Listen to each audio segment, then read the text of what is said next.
Hi dear friends, RJ's physics classes എന്ന എൻ്റെ YouTube ചാനലിൽ ഇന്നത്തെ വീഡിയോ ഞാൻ ചെയ്യാൻ ഉദ്ദേശിക്കുന്നത് എന്താവാം?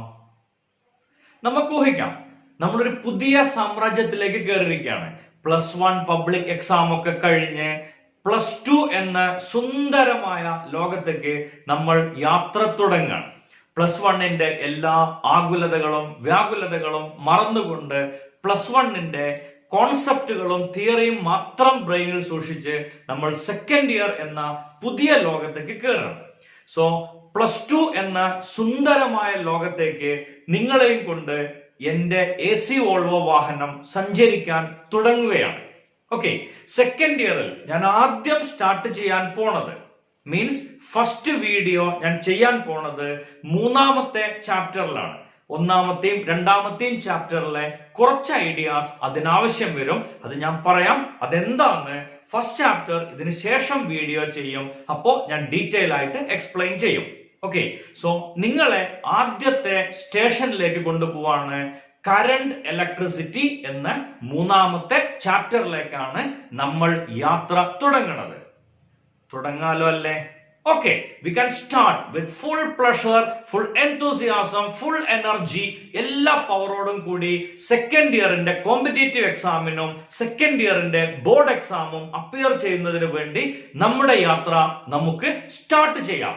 ഓക്കെ, സോ കറന്റ് ഇലക്ട്രിസിറ്റി അതാണ് നമ്മളുടെ 3ാമത്തെ ചാപ്റ്റർ, കറന്റ് ഇലക്ട്രിസിറ്റി. ഇതിനെ നമുക്കൊന്ന് മാറ്റി പറയാം. Electric current, electric current. Okay, electric current ഇങ്ങനെയൊക്കെ എഴുതിയ എങ്ങനെ വായിക്കുക അല്ലെ? ശരിക്കും എഴുതാം, ഇലക്ട്രിക് കറന്റ്. സെക്കൻഡ് ഇയർ ഒരു സംഭവം ടോപ്പിക്കാണ്. ആദ്യത്തെ NCERTന്റെ ഫസ്റ്റ് പാർട്ട് എന്ന് പറയുന്നതല്ലേ first chapter electrostatics. Electro means something connected to charges. Statics means at rest. So 1ാമത്തെ ചാപ്റ്ററിൽ ചാർജ് ഒരു സ്ഥലത്ത് നിൽക്കുകയാണ്. അതിന്റെ തന്നെയാണ് 2ാമത്തെ chapter electrostatics 2 potential and capacitors. 3ാമത്തെ ചാപ്റ്ററിൽ ആ ചാർജിന് എന്തോ സംഭവിക്കുന്നുണ്ട്. അതാണ് നമ്മൾ ഇവിടെ ഡീൽ ചെയ്യണത്. ഓക്കെ, സോ ചാർജിന്റെ സർക്കസുകളാണ് NCERTന്റെ ഫസ്റ്റ് പാർട്ട് ഫുൾ ആയിട്ടും വരുന്നത്. ഓക്കെ, ഇനി ഈ ടോപ്പിക് തുടങ്ങുന്നതിന് മുന്നേ നമ്മളുടെ കോൺട്രാക്ട് അറിയാലോ. അതെന്താ സർ കോൺട്രാക്ട്? മറന്നുപോയോ? റിവിഷൻ പ്രോഗ്രാമിൽ ഞാൻ പറഞ്ഞ ഒരു നിയമം ഉണ്ടായിരുന്നു. നിങ്ങൾ വീഡിയോ കാണുമ്പോൾ ഒരു നോട്ട്ബുക്കും പെന്നും ആയിട്ടായിരിക്കണം ഇരിക്കേണ്ടത്. ഇതിലെ ഓരോ ടോപ്പിക്കുകളും സമയാസമയങ്ങളിൽ എഴുതിയെടുക്കണം.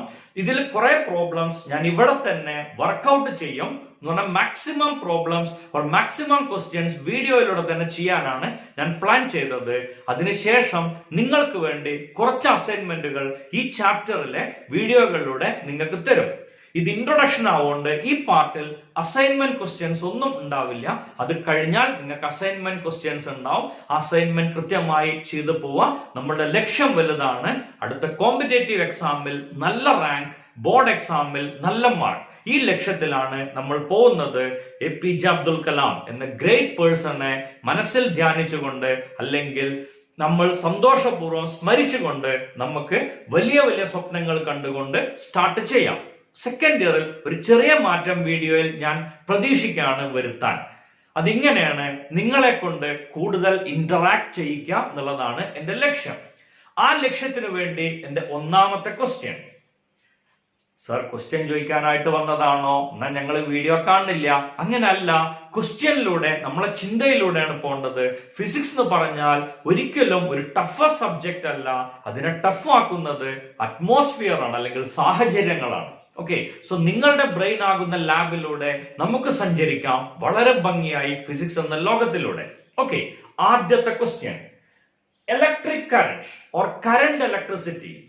Is there any problem with the heading, or is there anything wrong with the heading? Current electricity or electric current? Sir, മനസ്സിലായി, കറണ്ടും ഇലക്ട്രിസിറ്റിയും ഒന്നല്ലേ? ഇതല്ലേ ഇപ്പൊ ചോദിക്കാൻ വന്നത് അല്ലെ? അല്ല, ഒരിക്കലും. ഇങ്ങനെയാണെങ്കിൽ NCERT ഇങ്ങനെ ഒരു ഹെഡിങ് കൊടുക്കില്ലല്ലോ. 100% ഉറപ്പല്ലേ? NCERT ഇങ്ങനെ ഹെഡിങ് കൊടുത്താൽ there is nothing wrong in the heading, nothing wrong in the name of the chapter. Okay. Current എന്ന് പറഞ്ഞാൽ എന്താ മീനിങ്? നമുക്കറിയാം, കറണ്ട് എന്ന് പറഞ്ഞാൽ ഫ്ലോ ആണ്. Current means flow. നമ്മൾ പഠിച്ചിട്ടുണ്ട് റിവർ കറണ്ട്, എയർ കറണ്ട് എന്നൊക്കെ. അപ്പൊ ഇലക്ട്രിക് കറണ്ട് എന്ന് പറഞ്ഞാൽ എന്തായിരിക്കും? ഏതാണ്ടൊക്കെ ഐഡിയ ക്ലിയർ ആയി. Electric means something connected to charges. Current means flow. So it's A study of flowing charges. ഒന്നാമത്തെ ചാപ്റ്ററിൽ ചാർജ് ഒരു സ്ഥലത്ത് നിൽക്കുകയായിരുന്നു. ഈ ചാപ്റ്ററിൽ ചാർജ് മൂവ് ചെയ്യാൻ തുടങ്ങണം. ഓക്കെ, ചാർജിന്റെ മോഷനെയാണ് നമ്മൾ എന്ത് വിളിക്കുക? കറണ്ട് എന്ന് വിളിക്കാം. കറണ്ടിന്റെ equation I equal to Q by T or I equal to dQ by dt. So ഇതെങ്ങനെയാ ഡിഫൈൻ ചെയ്യാ? Very simple. Current is charge flowing in unit time. Current is charge flowing in unit time. Unit ടൈമിൽ ഒഴുകണ ചാർജിനെയാണ് നമ്മൾ എന്ത് പേരിട്ട് വിളിക്കുക? Current എന്ന് വിളിക്കുക. Clear ആണല്ലോ? Current is the charge flowing in unit time. I എന്നുള്ളതിന്റെ equation Q by T or I is equal to dQ by dt. Okay, അപ്പോ ഇങ്ങനെയുള്ള ഒരു കണ്ടക്ടർ ഉണ്ട്. ഈ കണ്ടക്ടറിൽ നമ്മൾ ഒരു area of cross section select ചെയ്യണം. ഈ ഏരിയയിലൂടെ യൂണിറ്റ് ടൈമിൽ ഫ്ലോ ചെയ്യണ ചാർജിനെയാണ് നമ്മൾ എന്ത് പേരിട്ട് വിളിക്കുക? കറണ്ട് എന്ന് വിളിക്കാം. ഓക്കെ, അപ്പൊ അവിടെ ചെറിയ ഇഷ്യൂ വരുന്നുണ്ട്, അല്ലെങ്കിൽ ചെറിയൊരു പ്രശ്നം വരുന്നുണ്ട്. ചാർജ് ഫ്ലോ ചെയ്യാണ്. അപ്പൊ രണ്ട് കേസുകൾ വരാലോ. The charge is moving with uniform velocity. ഇതാണ് electric current or current electricity എന്നുള്ള പാർട്ടിൽ വരുന്നത്. ഓക്കെ, അങ്ങനെയാണെങ്കിൽ രണ്ടാമത്തെ കേസ് എന്താവും? ക്ലിയർ ആയിട്ടുണ്ടാവുമല്ലോ. രണ്ടാമത്തെ കേസ് വരുന്നത് charge is moving with non uniform velocity. Charge is moving with non uniform velocity or accelerated motion. Charge in accelerated motion. ആ ഏരിയയിലാണ് ഇലക്ട്രോ മാഗ്നറ്റിസം എന്ന് പറഞ്ഞ ക്വാണ്ടിറ്റി വരുന്നത്. ഇലക്ട്രോ മാഗ്നറ്റിസം ഇതാണ് നമുക്ക് ഇനി വരുന്ന ചാപ്റ്ററുകളിൽ പഠിക്കാനുള്ളത്. ഓക്കെ, ഇവിടെ നമുക്കുള്ളത് charge moving with uniform velocity. ഇടയ്ക്കൊക്കെ വെലോസിറ്റികളിൽ മാറ്റം ഉണ്ടാവും, എങ്കിലും എഫക്റ്റീവ് വെലോസിറ്റി യൂണിഫോം ആവും. ഓക്കെ, സോ ചാർജിന്റെ ഇക്വേഷൻ നമുക്കറിയാം. I equal to Q by T or I is equal to dQ by dt. സംശയമില്ലല്ലോ. ഇനി ഒരു ചാർജ് ഇങ്ങനെ സർക്കുലേറ്റ് ചെയ്യണ കേസാണ് വരുന്നതെങ്കിൽ ഇതിന്റെ റേഡിയസ് R ആയിട്ട് എടുത്തോളൂ. അപ്പൊ എന്താവും കറണ്ടിന്റെ ഇക്വേഷൻ? ചാർജ് സർക്കുലേറ്റ് ചെയ്യുമ്പോ കറണ്ട് കാണാനുള്ള ഇക്വേഷൻ എന്താവും? സാർ ഒന്നും പറഞ്ഞിട്ടില്ലല്ലോ, നല്ല ചിന്തിച്ച്. വളരെ ഈസിയാണ്. I എന്ന് പറഞ്ഞ ഇക്വേഷൻ നമുക്കറിയാം, Q by T. Motion in a plane എന്ന് പറഞ്ഞ ചാപ്റ്ററിൽ നമ്മൾ പഠിച്ചൊരു equation T equal to 2 pi r divided by v. Okay, ഈ 2 pi r by v എന്തിനായിരിക്കും എഴുതിയിട്ടുണ്ടാവുക? ഒരു സംശയമില്ല, ഇവിടെ സബ്സ്റ്റിറ്റ്യൂട്ട് ചെയ്യാൻ. So I is equal to എന്ത് കിട്ടും? Q by 2 pi r. ഈ v എവിടെയായിരിക്കും വരിക? അത് ഞങ്ങൾക്ക് അറിയാലോ സർ. എവിടെ വരിക? അത് നേരെ ന്യൂമറേറ്ററിലേക്ക് പോകും. അപ്പൊ കറണ്ടിന്റെ പുതിയ ഇക്വേഷൻ കിട്ടി, QV by 2 pi r. Okay, ഇനി ഇതിന് പകരം ഒരു റിംഗ് ആണ് നമ്മൾ കൺസിഡർ ചെയ്യണത്, ഒരു മെറ്റൽ റിംഗ്. അതിൽ യൂണിഫോം ആയിട്ട് ചാർജ് ഡിസ്ട്രിബ്യൂട്ട് ചെയ്തിട്ടുണ്ട്. അങ്ങനെയാണെങ്കിൽ അതിന്റെ കറണ്ടിന്റെ ഇക്വേഷൻ, കറണ്ട് വീണ്ടും Q by T ആണ്. ഓക്കെ, Q by T ആണ് കറണ്ട് എന്ന് പറഞ്ഞാൽ. ഇനി റിംഗിലൂടെയാണ് കറണ്ട് ഒഴുകണമെങ്കിൽ ഒരു റൊട്ടേഷന്റെ time T equal to 2 pi by omega. ആ വാല്യൂ നമ്മൾ കൊടുത്താൽ I എന്നുള്ള ആൻസർ കിട്ടും Q by 2 pi. എവിടെ ഒമേഗ എഴുതാ? ഒമേഗ നേരെ മുകളിലേക്ക് പോകും. Q omega divided by 2 pi. രണ്ട് ഇക്വേഷൻസ് എഴുതി. ഒന്ന് QV by 2 pi r, രണ്ടാമത്തെ Q omega by 2 pi. ഇവര് തമ്മിൽ എന്തെങ്കിലും ബന്ധമുണ്ടോ? ഉണ്ടല്ലോ സർ. മോഷൻ ഇൻ എ പ്ലെയിനില് നമ്മൾ പഠിച്ചതാണ് V equal to r omega. അല്ലെ, ഇവിടെ വിക്ക് പകരം r omega കൊടുത്താൽ I എന്താ കിട്ടാൻ നോക്കൂ? Q into r omega divided by 2 pi r. R cancel ചെയ്ത് പോവും. അപ്പൊ നമുക്ക് എന്ത് ആൻസർ കിട്ടും? I equal to Q omega by 2pi. കറണ്ടിന്റെ എല്ലാ ഇക്വേഷൻസും ക്ലിയർ ആയിട്ടുണ്ടാവുമല്ലോ. ഓക്കെ, സോ കറണ്ടിന്റെ എല്ലാ ഇക്വേഷൻസും ഞാൻ ഒരിക്കൽ കൂടെ എഴുതുന്നു. I equal to Q by T. I equal to dq by dt. ഞാൻ ഇവിടെ സ്മോൾ ക്യൂ ക്യാപിറ്റൽ ക്യൂ മാറി മാറി യൂസ് ചെയ്യും, രണ്ടും കറണ്ട് ആണ്. ഓക്കെ, പിന്നെ വന്നത് I equal to QV by 2πr. അതേപോലെ അടുത്ത ഇക്വേഷൻ വന്നത് Q omega by 2pi. കറണ്ടിന്റെ വ്യത്യസ്ത ഇക്വേഷൻസ്. ഇനി ഇലക്ട്രോസ്റ്റാറ്റിക്സ് പറഞ്ഞ ഫസ്റ്റ് ചാപ്റ്ററിന് നമുക്ക് ആവശ്യമുള്ള ഒരു ഐഡിയ ഇവിടെ ഉണ്ട്. അതാണ് Q equal to plus or minus NE. ഇതിന്റെ ഡീറ്റെയിൽ വേർഷൻ ഇലക്ട്രോസ്റ്റാറ്റിക്സ് എന്ന വീഡിയോയിൽ നിങ്ങൾക്ക് കാണാം. Quantisation of charge. Total charge of A system is an integral multiple of charge of electron. പ്രത്യേകിച്ച് ഒന്നുമില്ല, ഏത് സിസ്റ്റത്തിന്റെ ചാർജിനെയും എങ്ങനെയാ റെപ്രസെന്റ് ചെയ്യാ? E എന്നുള്ളതിനോട് ഒരു നമ്പർ മൾട്ടിപ്ലൈ ചെയ്ത രീതിയിലാണ്. Okay, so total charge is an integral multiple of charge of electron where n equal to 0, 1, 2, 3 etc. any number we can write. Okay, idea clear ആണല്ലോ.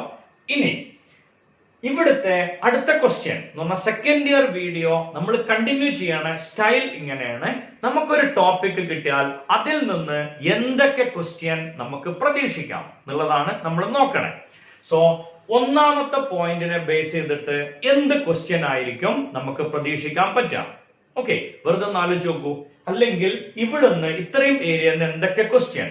സോ ഒന്ന് നിങ്ങളുടെ മനസ്സിൽ വരണം, നിർബന്ധമായിട്ടും നമുക്കൊരു പുതിയ ക്വാണ്ടിറ്റി കിട്ടിയാൽ ആദ്യത്തെ ജോലി എന്താ? ആദ്യത്തെ ജോലി അതിന്റെ യൂണിറ്റ് കാണുക, അതിന്റെ ഡയമെൻഷൻ കാണുക എന്നുള്ളതാണ് ആദ്യത്തെ ജോലി വരാം. First is unit, second is dimension. Idea clear അല്ലേ? യൂണിറ്റ് കാണണം, ഡയമെൻഷൻ കാണണം. കറണ്ടിന്റെ യൂണിറ്റ് എന്തായിരിക്കും വരിക? കറണ്ടിന്റെ യൂണിറ്റ് വരിക, ചാർജിന്റെ യൂണിറ്റ് നമുക്കറിയാം കൂളം അല്ലെ? ചാർജിന്റെ യൂണിറ്റ് നമുക്കറിയാം കൂളം. ടൈമിന്റെ യൂണിറ്റോ സെക്കൻഡ്സ്. ഓക്കെ, ചാർജിന്റെ യൂണിറ്റ് കൂളം, ടൈമിന്റെ യൂണിറ്റ് സെക്കൻഡ്സ്. ഓക്കെ, സോ കറണ്ടിന്റെ യൂണിറ്റ് നമുക്കറിയാം കൂളം പെർ സെക്കൻഡ്. അതിനെ വിളിക്കണ ഒറ്റ വാക്കാണ് ആംപിയർ. കൂളം പെർ സെക്കൻഡിനെ നമ്മൾ വിളിക്കണ ഒറ്റ വാക്കാണ് ആംപിയർ. ഐഡിയ ക്ലിയർ അല്ലേ? ഓക്കെ, കറണ്ടിന്റെ ഡയമെൻഷൻ എന്താന്ന് ചോദിച്ചാൽ I എഴുതാം അല്ലെങ്കിൽ A എഴുതാം.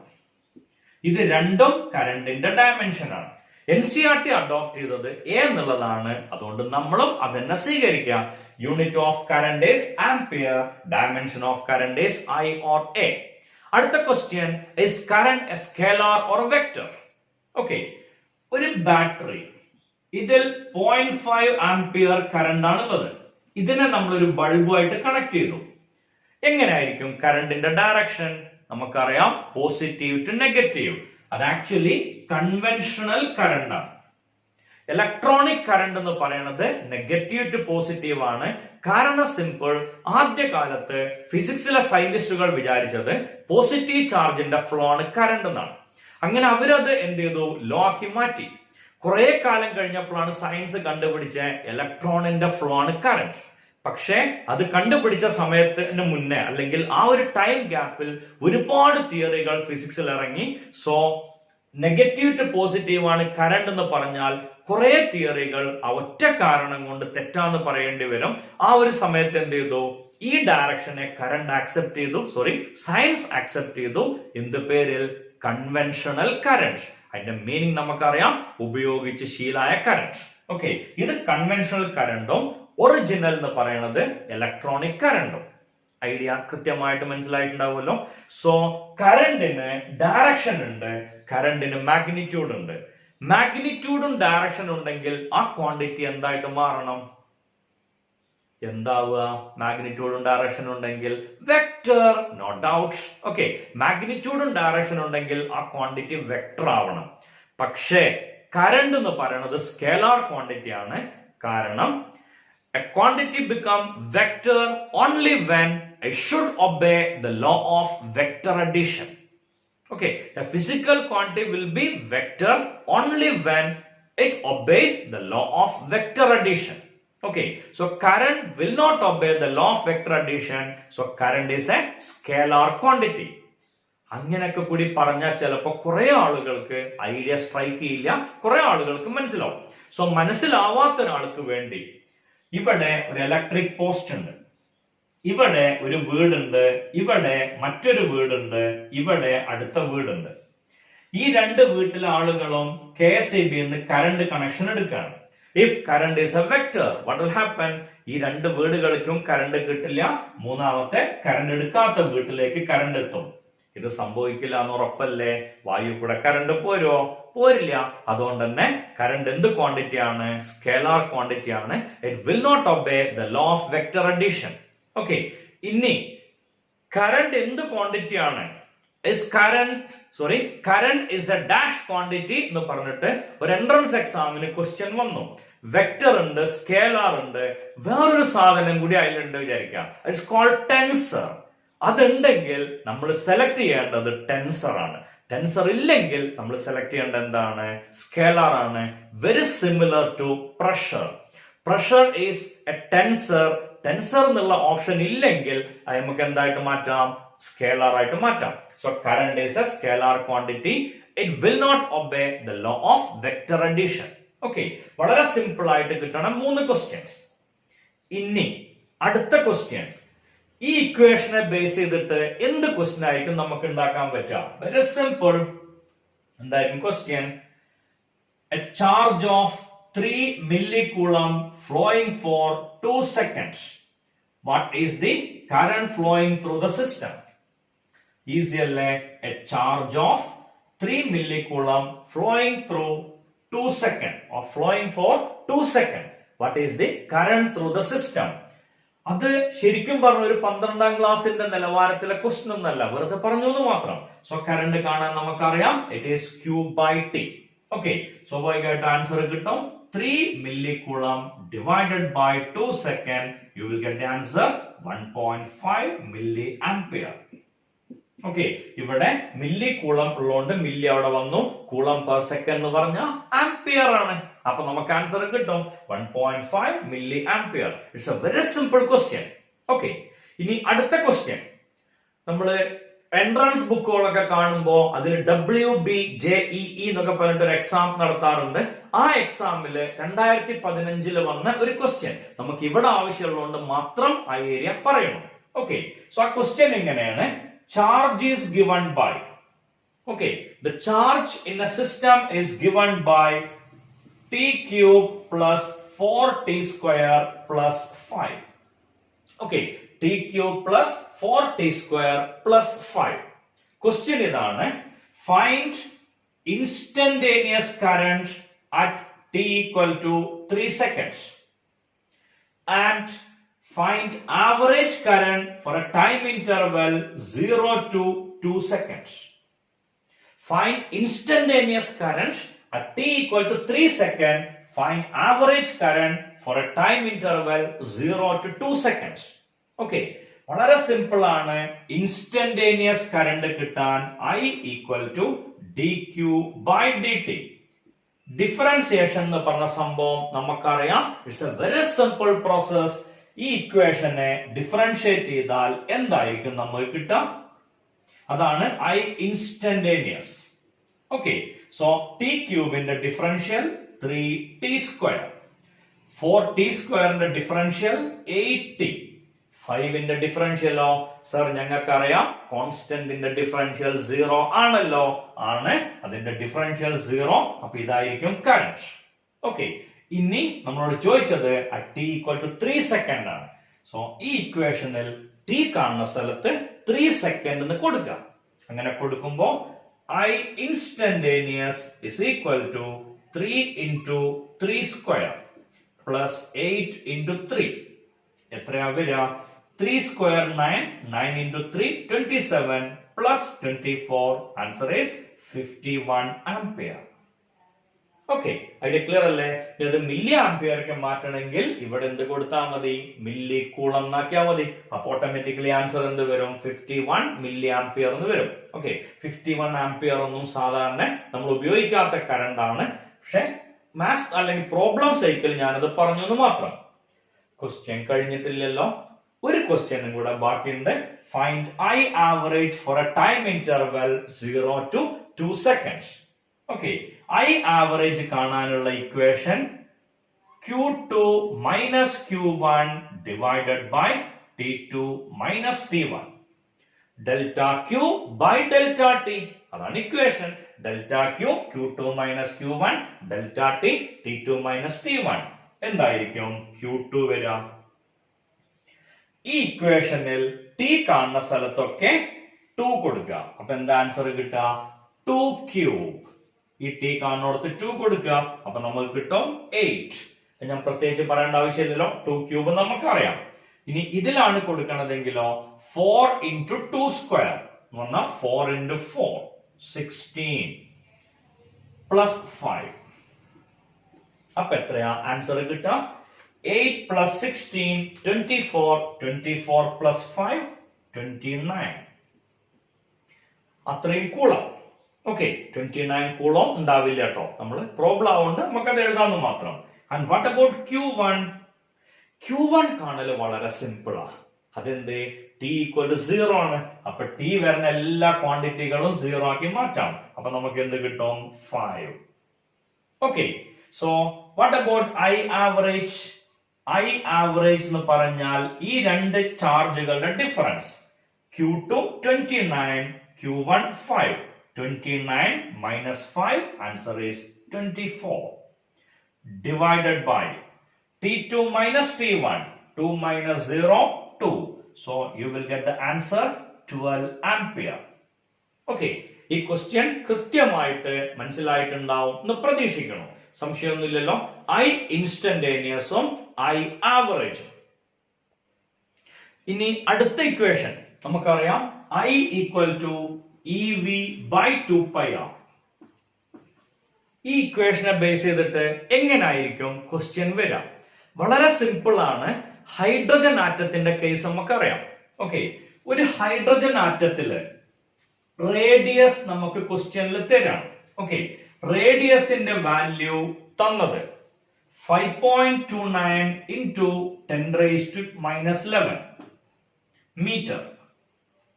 ഓക്കെ, ഇലക്ട്രോൺ സഞ്ചരിക്കുന്നത് velocity 2 into 10 raised to 5 meter per second.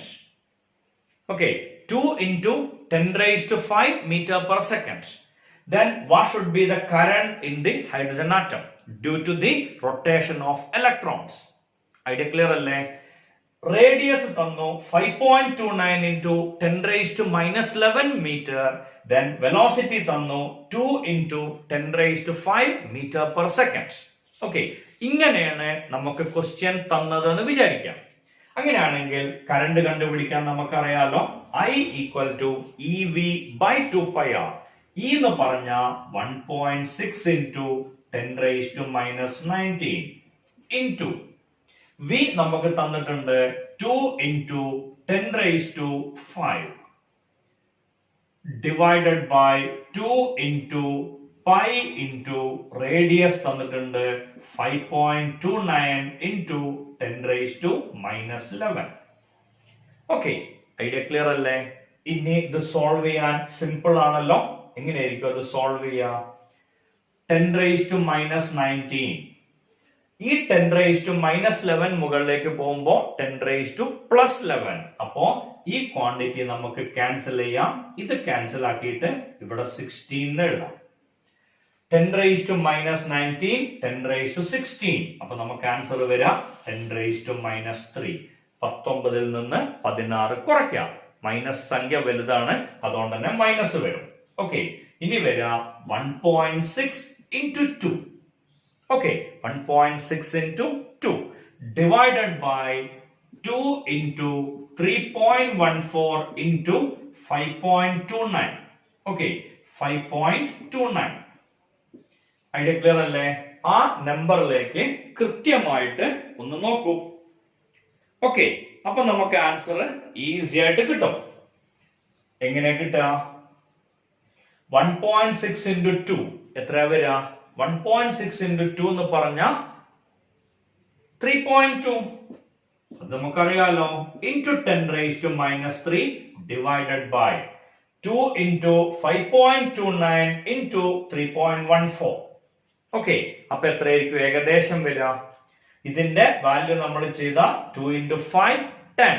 Okay, ഇതിനെ നമ്മൾ 10 ആക്കി എടുക്കുകയാണെങ്കിൽ എത്ര വരും? 31.4 or approximately we can write it as 32. Okay, 32 ആണ് വരുന്നതെങ്കിൽ ഇത് കട്ട് ചെയ്യുമ്പോൾ നമുക്ക് എന്ത് കിട്ടും? by 10. സോ ആൻസർ വരും 10 raised to minus 4 ampere അല്ലെങ്കിൽ 0.1 milli ampere. ഈ ക്വസ്റ്റ്യൻ കൃത്യമായിട്ട് മനസ്സിലായിട്ടുണ്ടാവും എന്ന് പ്രതീക്ഷിക്കണം. Okay, current in hydrogen atom. ഒരു കാര്യം മറന്നുപോയി. ഒരു ക്വസ്റ്റ്യൻ നമ്മൾ ചെയ്തപ്പോൾ അതിന്റെ റിവേഴ്സ് ക്വസ്റ്റ്യൻ വരാൻ ചിലപ്പോൾ ചാൻസ് ഇല്ലേ? I equal to dq by dt അല്ലെ?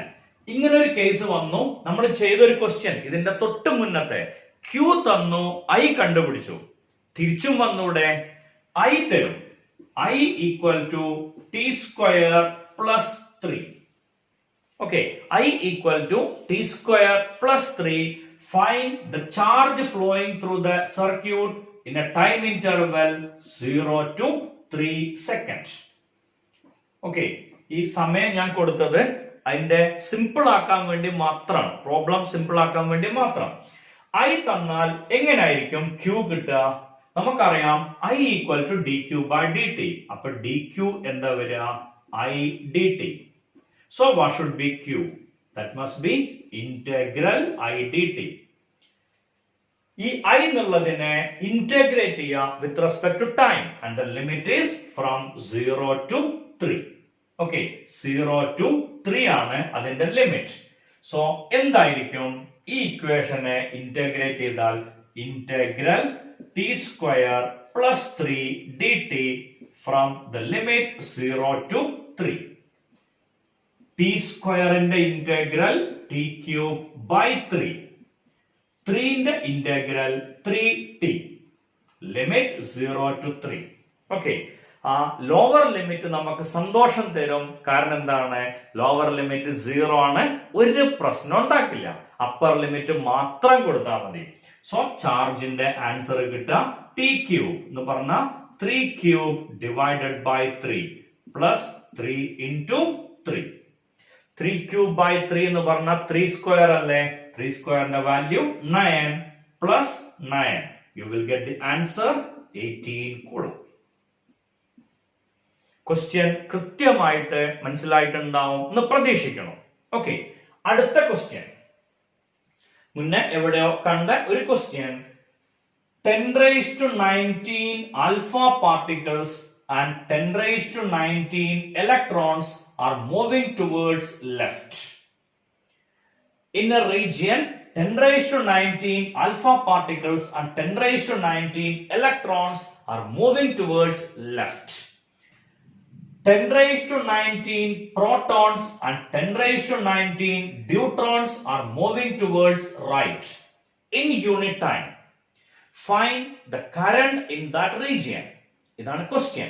Okay, so 10 raised to 19 alpha particle ഇടത്തോട്ട് പോയി, 10 raised to 19 electrons ലെഫ്റ്റിലേക്ക് പോയി, 10 raised to 19 protons, 10 raised to 19 deuterons റൈറ്റിലേക്ക് പോയി in unit time. Term ശ്രദ്ധിച്ചിട്ടുണ്ടാവും. Time interval is 1 second. Okay, then what's the current in the system? ഈ question simple ആണ്. ഒരു simple കോൺസെപ്റ്റിനെ ബേസ് ചെയ്തിട്ടാണ് ക്വസ്റ്റ്യൻ. ആൽഫ പാർട്ടിക്കിളിന്റെ charge 2 into charge of electron ആണ്. ഇലക്ട്രോണിന്റെ ചാർജ് En ആണ്. പ്രോട്ടോണിന്റെ ചാർജും സെയിം ആണ്. Of course one is negative, other one is positive. നമുക്ക് വാല്യൂ മതി, സിംബൽ വേണ്ട. ഇനി ഡ്യൂട്രോൺ. ഡ്യൂട്രോൺ എന്ന് പറഞ്ഞാൽ ഡ്യൂട്ടീരിയം ഹൈഡ്രജന്റെ ഐസോട്ടോപ്പ് 1H2. അതിന്റെ ചാർജ് En ആണ്. കാരണം അതിൽ കൂടണ ആള് ഒരു ന്യൂട്രോൺ മാത്രം. ഓക്കെ, ഇനി ഈ കേസ് ഒന്ന് ആലോചിച്ച് നോക്കിയേ. ആൽഫ പാർട്ടിക്കിൾ ലെഫ്റ്റിലേക്ക് പോയി. 10⁻19 ആൽഫ പാർട്ടിക്കിൾസ്. 10⁻19 ഇലക്ട്രോൺസ് ലെഫ്റ്റിലേക്ക് പോയി. 10⁻19 പ്രോട്ടോൺസ് റൈറ്റിലേക്ക് പോയി. 10⁻19 ഡ്യൂട്രോൺസും റൈറ്റിലേക്ക് പോയി. ഈ മൂന്നെണ്ണത്തിന്റെ എഫക്ട് ക്യാൻസൽ ആവില്ലേ? കാരണം ഇത് 2e ആണ്, ഇത് e, ഇത് e. ഈ രണ്ടും കൂടി 2e, ഇങ്ങോട്ടും 2e. അപ്പോ അതിന്റെ എഫക്റ്റുകൾ ക്യാൻസൽ ആവും. ഓക്കെ, സോ ഇത്രയും എണ്ണത്തിന്റെ എഫക്റ്റുകൾ എന്ത് ചെയ്യും? ക്യാൻസൽ ആയി പോകും. കാരണം ചാർജുകളാണ്, അവര് ന്യൂട്രലൈസ് ചെയ്യും. ഐഡിയ ക്ലിയർ അല്ലേ? സംശയമില്ലല്ലോ. ഓക്കെ, പിന്നുള്ളത് ആകെ ലെഫ്റ്റിലേക്ക് നീങ്ങണ ഇലക്ട്രോൺ മാത്രം. ഓക്കെ, അപ്പൊ നമുക്ക് കറണ്ടിന്റെ ആൻസർ കിട്ടും. കറണ്ട് എന്ന് പറഞ്ഞ charge by time.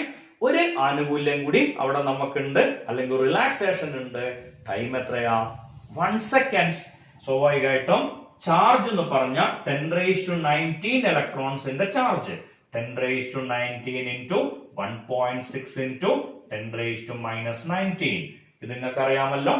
Charge of electron എന്ന് പറയുന്നത് എന്താണ്? 1.6 into 10⁻⁻19. സോ 10⁻19ഉം 10⁻⁻19ഉം ക്യാൻസൽ ആവും. സർ, ടൈം എഴുതിയിട്ടില്ല എന്ന് തോന്നുന്നുണ്ടോ? ടൈം 1 സെക്കൻഡ് ആണ്, അതുകൊണ്ട് നമ്മൾ അത് എഴുതണമെന്നില്ല. ഇനി നമ്മൾ സമാധാനത്തിന് എഴുതാം. ഓക്കെ, സോ ആൻസർ കിട്ടും 1.6 ആംപിയർ. ഇത് എൻട്രൻസിനാണ് വന്നതെങ്കിൽ ആ ക്വസ്റ്റ്യൻ ഇങ്ങനെ ആയിരിക്കും. ഒന്നാമത്തെ ഓപ്ഷൻ 0, രണ്ടാമത്തെ ഓപ്ഷൻ 1.6 ആംപിയർ ടുവേർഡ്സ് ലെഫ്റ്റ്, അടുത്ത ഓപ്ഷൻ 1.6 ആംപിയർ ടുവേർഡ്സ് റൈറ്റ്, അടുത്ത ഓപ്ഷൻ 3.2 ആംപിയർ ടുവേർഡ്സ് ലെഫ്റ്റ്. എന്തായിരിക്കും അതിന്റെ കറക്റ്റ് ആൻസർ വരിക? ഇലക്ട്രോൺ ലെഫ്റ്റിലേക്കല്ലേ പോയത്? സ്വാഭാവികമായിട്ടും 1.6 ആംപിയർ ടുവേർഡ്സ് ലെഫ്റ്റ് എന്നാണ് പ്രതീക്ഷിച്ചതെങ്കിൽ അത് തെറ്റും, ഉറപ്പാ. കാരണം നേരത്തെ പറഞ്ഞു, കറണ്ടിന്റെ ഡയറക്ഷൻ എന്ന് പറയുന്നത് ഇലക്ട്രോണിന്റെ ഫ്ലോക്ക് എഗെയിൻസ്റ്റ് ആണ്. സോ ഇലക്ട്രോൺ ലെഫ്റ്റിലേക്ക് പോയി എന്ന് പറഞ്ഞാൽ കറണ്ടിന്റെ ഡയറക്ഷൻ എങ്ങോട്ടാണ്? റൈറ്റിലേക്കാണ്. So the right answer is 1.6 ampere towards right. പറയാൻ സുഖാണ്. Right answer is 1.6 ampere towards right. Clear ആയിട്ടുണ്ടാവുമല്ലോ? ഓക്കെ, അടുത്ത ക്വസ്റ്റ്യനിലേക്ക് പോവാം. സർ, ക്വസ്റ്റ്യൻസിന്റെ എണ്ണം കൂടുന്നു, ഞങ്ങൾക്ക് ഭ്രാന്താവണു? അങ്ങനെയൊന്നുമില്ലല്ലോ. ക്വസ്റ്റ്യൻസ് മാക്സിമം ചെയ്യാം, അപ്പോഴല്ലേ അങ്ങനത്തെ ക്വസ്റ്റ്യൻ വന്നാൽ നമുക്ക് എക്സാം എഴുതാൻ പറ്റുള്ളൂ. ഓക്കെ, ആ ക്വസ്റ്റ്യൻ ഇതാണ്: how many electrons will produce A current of 1 ampere? How many electrons will produce A current of 1 ampere? നേരത്തെ നമ്മൾ ഒരു ഇക്വേഷൻ എഴുതിയിരുന്നു. Q എന്ന് പറഞ്ഞാൽ NE. കറണ്ടിന്റെ ഇക്വേഷൻ നമുക്കറിയാലോ, Q/T. സോ ഈ Q കാണുന്നിടത്ത് Qന്റെ വാല്യൂ അല്ലെങ്കിൽ ഇക്വേഷൻ കൊടുത്താൽ നമുക്ക് ആൻസർ കിട്ടും NE/T. എന്താണ് 1 ആംപിയർ എന്ന് ചോദിച്ചാൽ ഏറ്റവും simple definition, 1 coulomb charge flowing in 1 second. ഒരു കൂളം ചാർജ് 1 സെക്കൻഡ് ഫ്ലോ ചെയ്യുമ്പോൾ ഉണ്ടാവുന്ന കറണ്ട് ആണ് 1 ആംപിയർ. കാരണം I എന്ന് പറഞ്ഞ Q/T, ചാർജിന്റെ യൂണിറ്റ് കൂളം, ടൈമിന്റെ യൂണിറ്റ് സെക്കൻഡ്. സോ ഒരു കൂളം ചാർജ് 1 സെക്കൻഡ് ഫ്ലോ ചെയ്യാം. അപ്പോ I എന്നുള്ളത് 1 ആംപിയർ, N നമുക്ക് അറിഞ്ഞൂടാ, ഇലക്ട്രോണിന്റെ ചാർജ് നമുക്കറിയാം 1.6 into 10⁻⁻19 divided by time 1 second. Okay, അപ്പൊ N കിട്ടുമല്ലോ. N is equal to 1/1.6 into 10⁻⁻19. ഇതിന്റെ ആൻസർ കണ്ടുപിടിച്ചാൽ ഓക്കെ, നിങ്ങൾക്ക് ആൻസർ ഈസി ആയിട്ട് കിട്ടും. 10⁻⁻19 മുകളിലേക്ക് കൊണ്ടുപോവാം. So 10 into 10⁻18 divided by 1.6. 10/1.6 എന്ന് പറഞ്ഞാൽ 6.25. So number is 6.25 into 10⁻18 electrons. ഇത്രയും ഇലക്ട്രോൺസ് ആണ് 1 ആംപിയർ കറണ്ട് പ്രൊഡ്യൂസ് ചെയ്യാം. How many electrons will produce a current of 1 ampere എന്ന് ചോദിച്ചാൽ 6.25 into 10⁻18 electrons will produce a current of 1 ampere. Idea clear അല്ലേ? കുറെ നേരായി കറണ്ട്, ചാർജ്, അങ്ങനെ കുറെ കാര്യങ്ങൾ പറയണം. നമ്മൾ എവിടെയോ കേട്ടിട്ടുണ്ട്, കറണ്ട് കടത്തി വിടുന്ന മെറ്റീരിയലിന് എന്തോ പേരുണ്ടല്ലോ. ആ പേരെന്താ? കറണ്ട് കടത്തിവിടുന്ന മെറ്റീരിയലിനെ നമ്മൾ വിളിക്കണ പേര് കണ്ടക്ടേഴ്സ്. ഈ കണ്ടക്ടേഴ്സ് കണ്ടക്ട് ചെയ്യാൻ കാരണം എന്താ? അതിന്റെ മുന്നൊരു ഡൗട്ട് ഒന്ന് ചോദിച്ചോട്ടെ. അപ്പൊ കറണ്ട് കടത്തിവിടാത്ത മെറ്റീരിയലിന്റെ പേരെന്താ? ഇൻസുലേറ്റർ അല്ലെ? കറണ്ട് പാസ് ചെയ്യണത് കണ്ടക്ടർ, കറണ്ട് പാസ് ചെയ്യാത്തത് ഇൻസുലേറ്റർ. അടുത്ത ഡൗട്ട് വരുന്നു, കണ്ടക്ടർ കറണ്ട് കണ്ടക്ട് ചെയ്യാനുള്ള കാരണം എന്താ? കണ്ടക്ടർ കറണ്ട് കണ്ടക്ട് ചെയ്യാനുള്ള കാരണം എന്താ? ചിലവർക്കൊക്കെ ഐഡിയ എവിടെയോ കേട്ടിട്ടുണ്ട് എന്നൊക്കെ പറഞ്ഞിട്ട് എന്തൊക്കെയോ പറയും അല്ലെ? എന്തായിരിക്കും നമ്മളെ മനസ്സിൽ വരിക? It contains free electrons. Free electrons ഉള്ള മെറ്റീരിയൽ ആണ് കണ്ടക്ടർ ആയിട്ട് ആക്ട് ചെയ്യുക. ഉടൻ അടുത്ത ചോദ്യം വരില്ലേ? എന്തായിരിക്കും അടുത്ത ചോദ്യം വരിക? ഫ്രീ ഇലക്ട്രോൺ എന്ന് പറഞ്ഞ എന്താ? ഫ്രീ ഇലക്ട്രോൺ ഉള്ളതുകൊണ്ടാണല്ലോ കണ്ടക്ടർ ആയ. എന്താ ഫ്രീ ഇലക്ട്രോൺ എന്ന് പറഞ്ഞ? പേര് തന്നെ ആൻസർ ഉണ്ട്. It has the freedom to move through the conductor. കണ്ടക്ടറിലൂടെ ഒഴുകി നടക്കാൻ പെർമിഷൻ ഉള്ള ഇലക്ട്രോണിനെ നമ്മൾ എന്ത് വിളിക്കുക? Free electron. Loosely bounded valence electrons. Valence electron loosely bounded ആണെങ്കിൽ അതിനെ വിളിക്കണ പേരാണ് free electron. Okay, so free electron ഉള്ള മെറ്റീരിയൽ ആണ് കണ്ടക്ടർ. അപ്പൊ എനിക്കൊരു ഡൗട്ട്, ഈ ബോർഡ് അയൺ കൊണ്ടുണ്ടാക്കിയതാണ് വിചാരിക്കുക, ഇരുമ്പ് കൊണ്ടുണ്ടാക്കിയ ബോർഡാണ്. നമുക്കറിയാം iron is A good conductor of electricity. Very good conductor അല്ല കേട്ടോ, വെരി ഗുഡ് കണ്ടക്ടർ സിൽവർ ആണ്. ഏറ്റവും നല്ല കണ്ടക്ടർ എന്ന് പറയുന്നത് സിൽവർ ആണ്. ഓക്കെ, അതിൽ കുറച്ച് താഴെയാണ് കോപ്പറും അലൂമിനിയം ഒക്കെ, അതിനും താഴെയാണ് അയൺ വരുന്നത്. എന്നാലും കണ്ടക്ടർ ആണ്, ഉറപ്പാണല്ലോ. മരത്തിനേക്കാൾ നല്ലതാണല്ലോ അയൺ അല്ലെ? സോ അയണില് billions and billions of free electrons ഉണ്ടാവും. കോടാനുകോടി ഫ്രീ ഇലക്ട്രോൺസ് ഉണ്ടാവും ഒരു അയൺ ഷീറ്റില്. അപ്പൊ അയൺ ഷീറ്റിൽ നമ്മളെങ്ങാനും പോയി തൊട്ടാൽ ഷോക്ക് അടിക്കണ്ടേ? കാരണം അതിൽ ഫ്രീ ഇലക്ട്രോൺസ് ഇഷ്ടം പോലെ അല്ലേ? ഷോക്ക് അടിക്കണില്ല. അപ്പൊ ചിലപ്പോ നമ്മൾ പറയും എന്താണ് സർ, അത് ഗ്രൗണ്ട് സ്റ്റേറ്റിലല്ലേ, എക്സൈറ്റഡ് സ്റ്റേറ്റിലല്ലോ. അങ്ങനെ എന്തൊക്കെ നമ്മൾ കെമിസ്ട്രി കേട്ടിട്ടുണ്ടല്ലോ. ഗ്രൗണ്ട് സ്റ്റേറ്റിലല്ലേ, എക്സൈറ്റഡ് സ്റ്റേറ്റിലല്ലോ. അപ്പൊ എങ്ങനെ കണ്ടക്ട് ചെയ്യാം? തിരിച്ചു ചോദിക്കാം. KSRTC ബസ് നട്ടുച്ചയ്ക്ക് വരികയാണ്, ബസ് സ്റ്റോപ്പിലെത്തി, അതിൽ കയറാൻ നിങ്ങൾ പോവാണ്. നട്ടുച്ചയ്ക്ക് KSRTC ബസിന്റെ ബോഡി ഹോട്ടായിട്ട് നല്ല ഹീറ്റഡ് ആയിട്ടുണ്ടാവും, ഉറപ്പല്ലേ? ആ ചൂടായിട്ടുള്ള മെറ്റൽ ബോഡിയിൽ നമ്മൾ പോയി തൊട്ടാൽ ഷോക്ക് അടിക്കണ്ടേ? ഷോക്ക് അടിക്കണില്ല. അതെന്തുകൊണ്ടാ? കോടിക്കണക്കിന് ഫ്രീ ഇലക്ട്രോൺസ് ഉണ്ട്. ഈ ഫ്രീ ഇലക്ട്രോൺസ് ഒക്കെ അവർക്ക് തോന്നിയ പോലെ എങ്ങോട്ടൊക്കെയോ നീങ്ങാണ്. അങ്ങനെ നീങ്ങുമ്പോ വാട്ട്സ് ദ ടോട്ടൽ എഫക്ട്? മനസ്സിലായി സർ. ടോട്ടൽ എഫക്ട് എന്തായിരിക്കും? No doubt at all, total effect must be zero. So അതിന്റെ ഉള്ളില് ഒരു നെറ്റ് എഫക്ട് ഉണ്ടാവില്ല. അതുകൊണ്ടാ ഷോക്ക് അടിക്കാത്തത്. അപ്പൊ നമ്മൾ ഒരു കണ്ടക്ടർ സെലക്ട് ചെയ്തു. ഈ കണ്ടക്ടറിന്റെ പുറത്ത് നമ്മൾ ഒരു ഇലക്ട്രിക് ഫീൽഡ് കൊടുക്കുകയാണ്. ഈ ഇലക്ട്രിക് ഫീൽഡിന്റെ ഡയറക്ഷൻ എടുത്തത് പോസിറ്റീവിൽ നിന്നും നെഗറ്റീവിലേക്കാണ്. അതെടുക്കാനുള്ള കാരണം നമ്മൾ പണ്ട് കാലത്ത് ഏറ്റവും ഇമ്പോർട്ടൻസ് കൊടുത്തത് ഏത് ചാർജിനായിരുന്നു? നമുക്കറിയാം, പോസിറ്റീവ് ചാർജിന്. സോ ഇതിന്റെ ഉള്ളിൽ ഒരു യൂണിറ്റ് പോസിറ്റീവ് ചാർജ് വെച്ചാൽ അതിന്റെ മൂവ്മെന്റ് ആണ് ഫീൽഡിന്റെ ഡയറക്ഷൻ. പോസിറ്റീവ് ചാർജ് എങ്ങോട്ടാ നീങ്ങുക? നെഗറ്റീവിന്റെ അടുത്തേക്ക്. സോ ഇതാണ് ഇലക്ട്രിക് ഫീൽഡ് ഡയറക്ഷൻ. സോ ഇങ്ങനെ ഒരു ഡയറക്ഷൻ മാർക്ക് ചെയ്താൽ ലെഫ്റ്റ് സൈഡില് പോസിറ്റീവ് ആണ്, റൈറ്റ് സൈഡില് നെഗറ്റീവ് ആണ്. അപ്പോ ഇവിടെ ഒരു പോസിറ്റീവ് എഫക്ട് ഉണ്ടാവും, ഇവിടെ ഒരു നെഗറ്റീവ് എഫക്ട് ഉണ്ടാവും. അങ്ങനെ ഒരു കണ്ടക്ടറിന്റെ പുറത്ത് വന്നാൽ എന്തായിരിക്കും സംഭവിക്കുക? ഇതിലെ നെഗറ്റീവ് ചാർജസ് ഒക്കെ ഇവിടെ വന്ന് അക്യുമുലേറ്റ് ചെയ്യും, പോസിറ്റീവ് ചാർജസ് ഇവിടെ വന്ന് അക്യുമുലേറ്റ് ചെയ്യും. അങ്ങനെ വരുമ്പോ വാട്ട് വിൽ ഹാപ്പൻ? ഇതിന്റെ ഉള്ളില് ഇങ്ങനെ ഒരു ഫീൽഡ് ഉണ്ടാവും. ഇത് എക്സ്റ്റേണൽ ഇലക്ട്രിക് ഫീൽഡ്, ഇത് ഇൻഡ്യൂസ്ഡ് ഇലക്ട്രിക് ഫീൽഡ്. ആ രണ്ടെണ്ണം ഈക്വൽ ആവും, കാരണം ചാർജിന് പുറത്തേക്ക് ഒഴുകാൻ പറ്റില്ല. ഓക്കെ, സോ ഈ ഇൻഡ്യൂസ്ഡ് ഈക്വൽ ടു മൈനസ് ഈ എക്സ്റ്റേണൽ. ഈ ഇൻഡ്യൂസ്ഡ് ഈക്വൽ ടു മൈനസ് ഈ external, or E external plus E induced will be equal to 0. പക്ഷെ അവിടെ ഒരു കണ്ടീഷൻ ഉണ്ട്. ഈ ഇലക്ട്രോൺസിനെ അല്ലെങ്കിൽ പോസിറ്റീവ് ചാർജിനെ കണ്ടിന്യൂസ് ആയിട്ട് ഉണ്ടാവുന്ന സമയത്ത് അങ്ങനെ ഒഴിവാക്കി കൊണ്ടുപോകാനുള്ള ഒരു സിസ്റ്റം കൊണ്ടുവന്നാൽ എന്താ സംഭവിക്കുക? അപ്പൊ സർ കറന്റ് ഫ്ലോ ഉണ്ടാവും, ഉറപ്പല്ലേ? സോ അങ്ങനെ ഒരു കേസ് കിട്ടാൻ ഒരു കണ്ടക്ടറിൽ നമ്മൾ പുറത്തുനിന്ന് ഒരു സപ്ലൈ കൊടുക്കുകയാണ്. ഇവിടെ നെഗറ്റീവ് ചാർജ്, ഇവിടെ പോസിറ്റീവ് ചാർജ്. ഇതിന്റെ ഉള്ളിൽ ഒരുപാട് ഫ്രീ ഇലക്ട്രോൺസ് ഉണ്ട്. ഈ ഫ്രീ ഇലക്ട്രോൺസ് ഒക്കെ റെഡി ആയിട്ട് നിൽക്കുകയാണ് മൂവ് ചെയ്യാൻ. ചെറിയൊരു എനർജി കൊടുത്താൽ തന്നെ അവര് സുഖമായിട്ട് അതിന്റെ ഉള്ളിൽ കൂടെ നീങ്ങും. സോ ഇവിടുന്ന് ഇലക്ട്രോൺസ് ഇങ്ങനെ റൂട്ട് മാർക്ക് ചെയ്തിട്ട് ഇവിടെ എത്താണ്. ഓക്കെ, ലെഫ്റ്റ് റൈറ്റ് എന്ന് പറഞ്ഞിട്ട് ഇലക്ട്രോൺസ് ഇവിടെ എത്തിയിരിക്കാം. ഈ ഇലക്ട്രോൺസ് ഇതിലുള്ള ആദ്യത്തെ ഇലക്ട്രോൺസിനെ പോയിട്ട് ഇടിക്കും. ഇടി കിട്ടിയാൽ അവരുടെ എനർജി കൂടുന്ന ഉറപ്പാണല്ലോ, അല്ലെ? ഏതാണ്ട് അസംബ്ലി ലൈനിൽ നിൽക്കണ പോലെ. ഏറ്റവും ബാക്കത്തെ ആളെ നമ്മൾ ഒരൊറ്റ തള്ളലാണ് കൊടുത്താൽ എന്താ സംഭവിക്കുക? അയാൾക്ക് എനർജി കൂടും. വേണമെങ്കിൽ അയാൾക്ക് സൈഡിലേക്ക് മറിഞ്ഞു വീഴാം. അതല്ല അയാൾ ചെയ്യുക. പകരം മുന്നത്തെ ആളെ പിടിച്ച് ആഞ്ഞു തള്ളും. അപ്പോ ഇയാള് ഗ്രൗണ്ട് സ്റ്റേറ്റിലെത്തും. ഇയാൾക്ക് എക്സൈറ്റഡ് ആവും. എക്സൈറ്റഡ് സ്റ്റേറ്റിലെത്തും. അയാൾ എന്താ ചെയ്യാ? മുന്നത്തെ ആളെ തള്ളും. ഒരാൾ മാത്രം ഹാപ്പി ആവില്ല. ആരായിരിക്കും?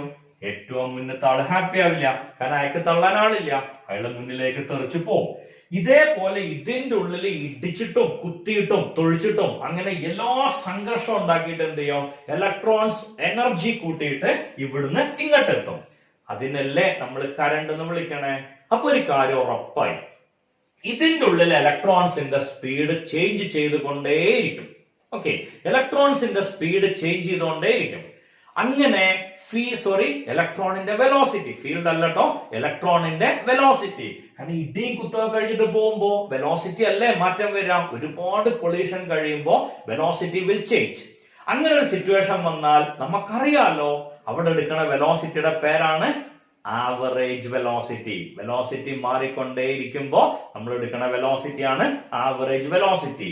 ആ ആവറേജ് വെലോസിറ്റിന്റെ പേരാണ് ഡ്രിഫ്റ്റ് വെലോസിറ്റി.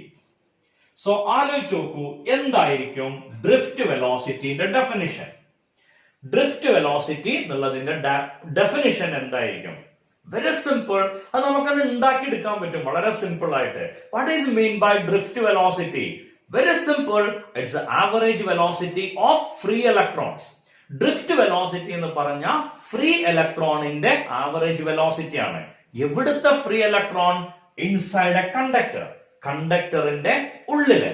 ഇനി അതിന്റെ ഡയറക്ഷൻ എങ്ങനെയായിരിക്കും? ഇവിടെ ഒരു നെഗറ്റീവും ഇവിടെ പോസിറ്റീവും വന്നാൽ ഇതാണല്ലോ ഇലക്ട്രിക് ഫീൽഡിന്റെ ഡയറക്ഷൻ. ഇലക്ട്രോൺ പോണത് ഇവിടുന്ന് ഇങ്ങോട്ടാണ്. So electric field the same direction or against electric field against ആയിട്ട്. So definition is simple. The definition simple എന്നൊക്കെ പറഞ്ഞു. അപ്പൊ നമുക്കറിയാലോ, അറിയാം, വളരെ സിമ്പിൾ ആണ്. Drift velocity is the average velocity of free electron inside a conductor against electric field. Simple. Drift velocity is the average velocity of free electrons in a conductor against electric fields.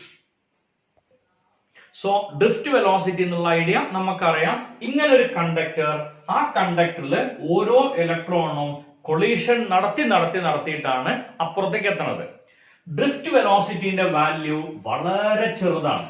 Of the order of 10⁻⁻⁵ metre per second. ഈ electron സംഭവട്ടാ. കാരണം electron സാധാരണ നീങ്ങുന്നത് ഭയങ്കര സ്പീഡിലാണ്. തൊട്ട് മുന്നത്തെ ക്വസ്റ്റ്യനിൽ ഞാൻ പറഞ്ഞിരുന്നു അറൌണ്ട് 10⁵ മീറ്റർ പെർ സെക്കൻഡ്. ഈ സ്പീഡിനെ വിളിക്കുന്ന പേരാണ് thermal speed. Not thermal velocity, thermal speed. കാരണം അങ്ങോട്ടും ഇങ്ങോട്ടൊക്കെ പോകും. അതിന്റെ ആവറേജ് എടുത്ത് നോക്കുമ്പോൾ 0 എഫക്ട് കിട്ടും വെലോസിറ്റി ആണെങ്കിൽ. സ്പീഡിന്റെ കേസിൽ അങ്ങനെ ഒരു കണ്ടീഷൻ ഇല്ല. സ്പീഡ് എല്ലാ സ്ഥലത്തേക്ക് പോവാണെങ്കിലും ആഡപ്പ് ആണ്. അതുകൊണ്ട് തന്നെ ഇതിനെ നമ്മൾ വിളിക്കുക തെർമൽ വെലോസിറ്റി എന്നല്ല, തെർമൽ സ്പീഡ് ഓഫ് ഇലക്ട്രോൺ എന്നാണ് നമ്മൾ ഇതിനെ വിളിക്കാം. ഐഡിയ കൃത്യമായിട്ട് മനസ്സിലായിട്ടുണ്ടാവും എന്ന് പ്രതീക്ഷിക്കണം. ഓക്കെ, സോ തെർമൽ സ്പീഡ് ആണ് 10⁵ metre per second. Okay, drift velocity വരുന്നത് 10⁻⁻⁵ മീറ്റർ പെർ സെക്കൻഡ് ആണ്. ഇതിനെ ബേസ് ചെയ്തിട്ട് ഒരു ക്വസ്റ്റ്യൻ ഉണ്ടായിരുന്നു. Drift velocity is very very small but electricity is passing with a high velocity. Y?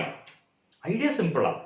10⁻⁻⁵ metre per second ആണ് drift velocity എന്ന് പറഞ്ഞാൽ ഒരു സെക്കൻഡിൽ 10⁻⁻⁵ മീറ്റർ. അങ്ങനെയാണെങ്കിൽ 1 മീറ്റർ സഞ്ചരിക്കാൻ എത്ര സമയം എടുക്കും? 1 മീറ്റർ സഞ്ചരിക്കാൻ 10⁵ സെക്കൻഡ്സ്. ഈ 10⁻⁵ എങ്ങോട്ട് കൊണ്ടുവന്നേ ഉള്ളൂ, വേറെ ഒന്നും ചെയ്തിട്ടില്ല. 1 മീറ്റർ സഞ്ചരിക്കാൻ 10⁵ സെക്കൻഡ് എന്ന് പറഞ്ഞാൽ 1,00,000 സെക്കൻഡ്. 1 മണിക്കൂർ 3600 സെക്കൻഡ്. 10 മണിക്കൂർ ഒരു 0 കൂടെ കൂട്ടാം, 36,000 സെക്കൻഡ്. അപ്പൊ 20 മണിക്കൂറോ? നേരെ ഡബിൾ, 72,000 സെക്കൻഡ്. 30 മണിക്കൂർ എന്ന് പറഞ്ഞാൽ പിന്നെ ഒരു 36 കൂടി എന്ന് പറഞ്ഞാൽ 1,08,000 സെക്കൻഡ്. സോ 30 മണിക്കൂറിൽ താഴെയാണ് 1,00,000 സെക്കൻഡ് എന്ന് പറഞ്ഞാൽ അതിനെ നമുക്ക് ഒരു ദിവസമായിട്ട് എടുക്കാം, 24 hours. വെറുതെ ഒരു കണക്ക് പറഞ്ഞതാണ്. So 1,00,000 second is approximately equal to 1 day. സ്വിച്ചിൽ നിന്നും 5 മീറ്റർ ദൂരത്ത് ഒരു ട്യൂബ് ലൈറ്റ് കണക്ട് ചെയ്തിട്ടുണ്ട്. ഓക്കെ, 1 മീറ്റർ സഞ്ചരിക്കാൻ ഇലക്ട്രോൺ എടുക്കുന്ന സമയം ഒരു ദിവസമാണ്.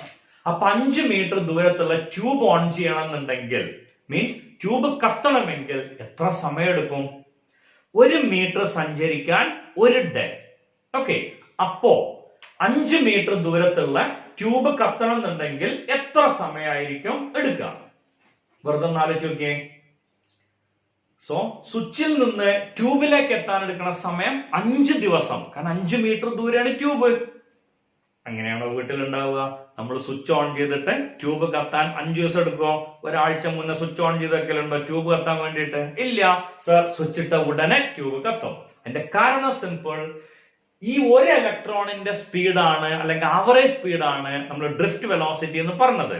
ആ ഇലക്ട്രോൺ അല്ല അപ്പുറത്തേക്ക് എത്തണത്, ആ ഇലക്ട്രോണിന്റെ ഇടിയാണ് അപ്പുറത്തേക്ക് എത്തണത്. നമ്മൾ നേരത്തെ പറഞ്ഞില്ലേ, അസംബ്ലി ലൈനിൽ നിൽക്കണ പോലെ. ഞാൻ എക്സാമ്പിൾ ഒന്ന് മാറ്റാണ്. ക്യാരം ബോർഡിന്റെ കുറെ കോയിൻസ് ഇങ്ങനെ നിരത്തി വെച്ചിട്ടുണ്ട്. ഏറ്റവും ബാക്കിലെ കോയിനെ സ്ട്രൈക്കർ കൊണ്ട് സ്ട്രൈക്ക് ചെയ്താൽ എത്ര സമയം എടുക്കും ഈ കോയിൻ പുറത്തേക്ക് തെറിക്കാൻ? നിങ്ങൾക്കറിയാലോ, ആ മൊമെന്റിൽ തന്നെ തെറിക്കും. കാരണം ഈ ഇടിയാണ് ട്രാൻസ്ഫർ ആയത്.